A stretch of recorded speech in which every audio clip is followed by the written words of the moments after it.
It's still early when Zermatt awakens. The light doesn't arrive all at once. It spills slowly down the slopes, as if checking step by step whether the valley is ready to receive it. The air carries that crispness found only where altitude pulls each breath in with greater care. There's a firm, almost mineral silence, broken only by the murmur of the Vispa. Clear water running like a continuous note, tuning the day. The rooftops still hold the night's chill, and a faint scent of damp wood rises from the narrow alleys. Rare footsteps echo, a baker opening his door, a guide adjusting his gear before the first train. Everything feels restrained, as if the village were upholding an old pact with the mountain, to wake slowly so as not to disturb the balance. The Matterhorn has yet to reveal itself. Only its elongated shadow reaches into the valley, reminding us that the mountain sets the pace even before it's seen. There is something solemn in this moment, an invitation to contemplation, a request for the gaze to soften, for the body to sense the cold, the sound, the emptiness between each step. This is where the journey begins, within the silence that prepares the spirit for altitude. Zermatt rests at the southern tip of Valais, tucked into a narrow valley where the mountains don't merely surround things, they shape everything. The movement of the wind, the path of the light, the inner rhythm of those who live here. The village sits just above 1,600 meters, a height at which the air already thins and every breath becomes a small negotiation between body and landscape. Higher up, the glaciers approach like ancient ramparts, reminding us that this territory has always belonged first to ice. The Matterhorn, rising to 4,478 meters, dominates not only the horizon, but the imagination. Its triangular form, so precise it seems sculpted on purpose, casts a constant presence even when hidden by clouds. It is beacon and guardian, challenge and shelter, symbol and threshold. Those who grow up in this valley learn early to read its moods, the way light clings to its faces, the way the wind shifts when the mountain decides to close the weather in. Thus, living in Zermatt is to inhabit a shadow that doesn't oppress but guides. The mountain filters the days and lends scale to what is human, showing how small we are, yet how we can still endure step by step within its serene vastness. The first houses of Zermatt appear as extensions of the mountain itself. The wood, darkened by centuries of sun and winter, holds markings that read like lines of a silent history. Between one chalet and the next, stone asserts itself with sobriety. Low walls, uneven steps, solid bases that withstand the weight of snow. Walking through the alleys is to feel a constant dialogue between fragility and permanence, wood that lives, stone that endures.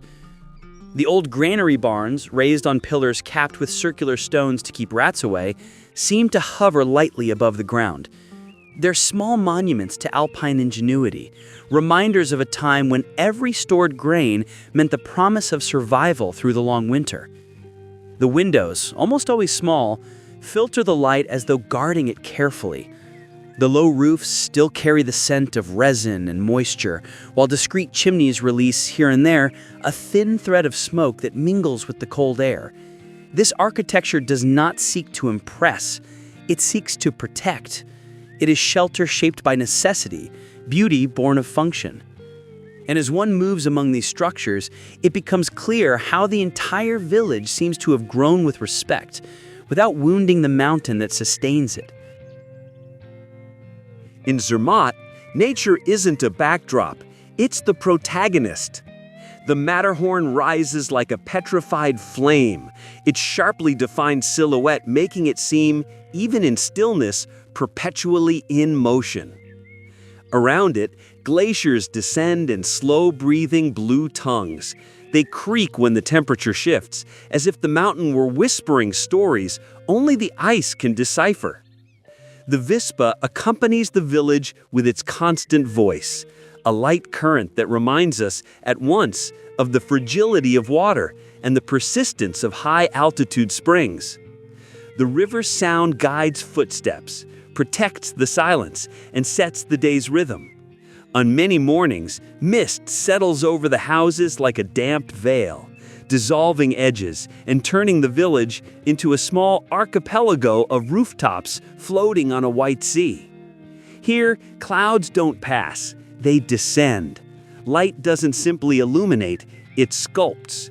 Wind doesn't just blow, it speaks with facades, with stones, with the late flurries that insist on surviving the sun. It's impossible to live in Zermatt without feeling that the mountain watches, welcomes, and at times warns.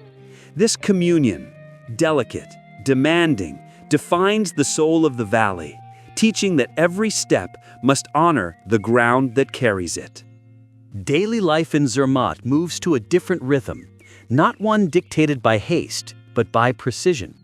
Without ordinary cars, the streets are navigated by footsteps, bicycles, skis, and small electric vehicles that glide almost soundlessly. This absence of engines lends everyday life a rare clarity.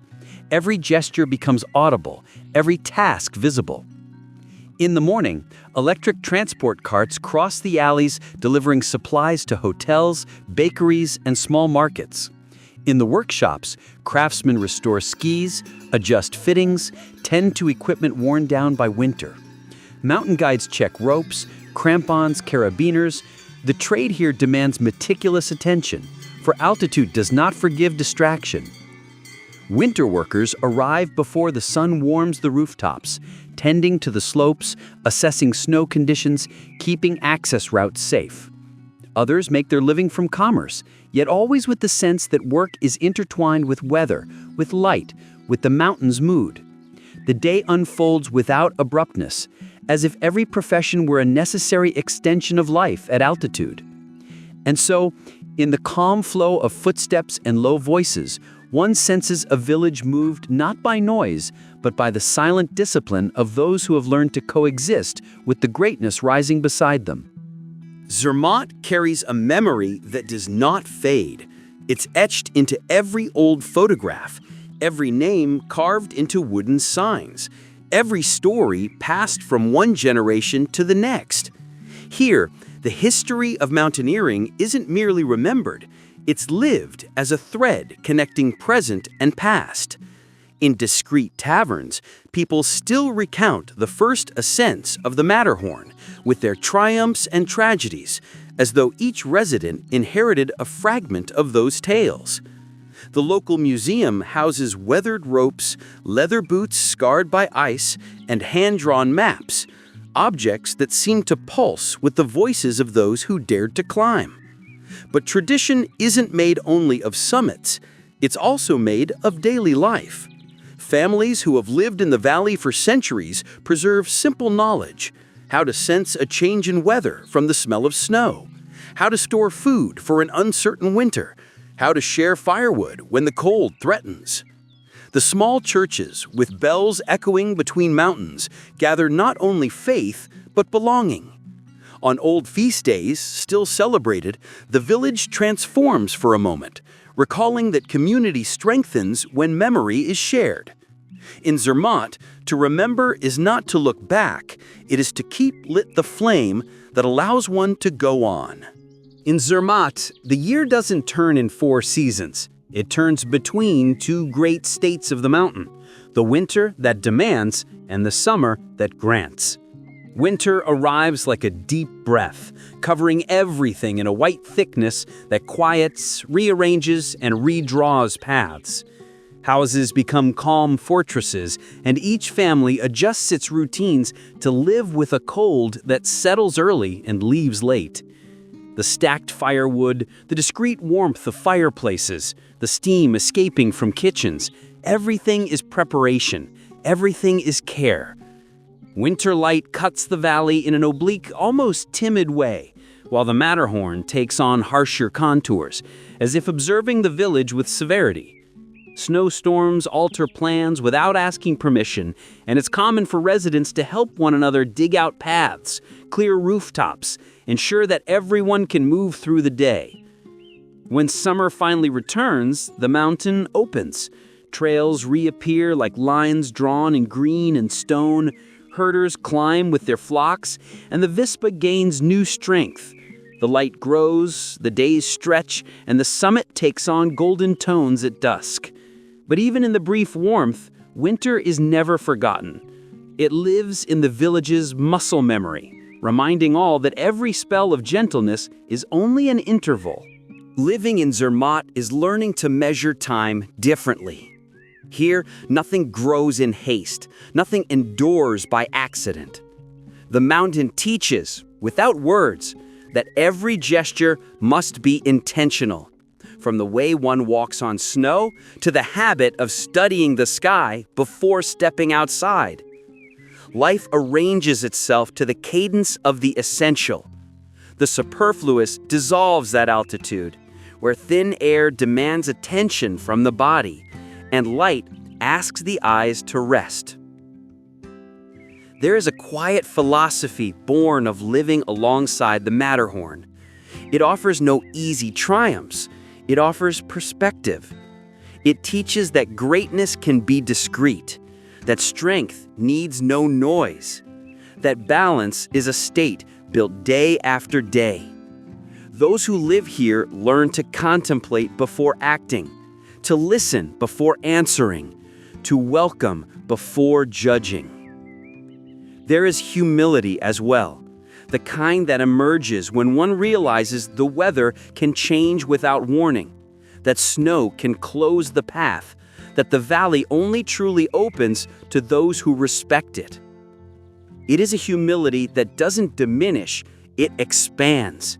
For in recognizing their own limits, the people of Zermatt find a deeper form of presence, one rooted in the mountain and in their own breath. When the day ends in Zermatt, the light withdraws slowly, as if wishing to linger one more moment on the summit of the Matterhorn. First, a golden glow touches its eastern face. Then, its entire outline becomes a burning silhouette against the deep blue sky. The village below begins to slow. The river softens its sound. Windows warm with a domestic yellow, and the night's cold starts blowing again through the narrow alleys. It's in this moment that silence seems to gain texture, a light fabric that wraps everything, stitching the end of the day to the start of a new cycle. The mountain remains there, unmoving yet not indifferent. It keeps the memory of the light, the wind, the voices that crossed the valley.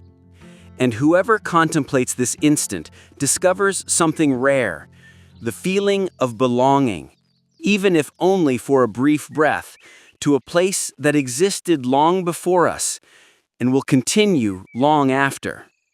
If this slow gaze upon Zermatt touched you, if the mountain spoke something silent, if the village sparked a desire to explore more worlds, valleys, and stories, subscribe to the channel.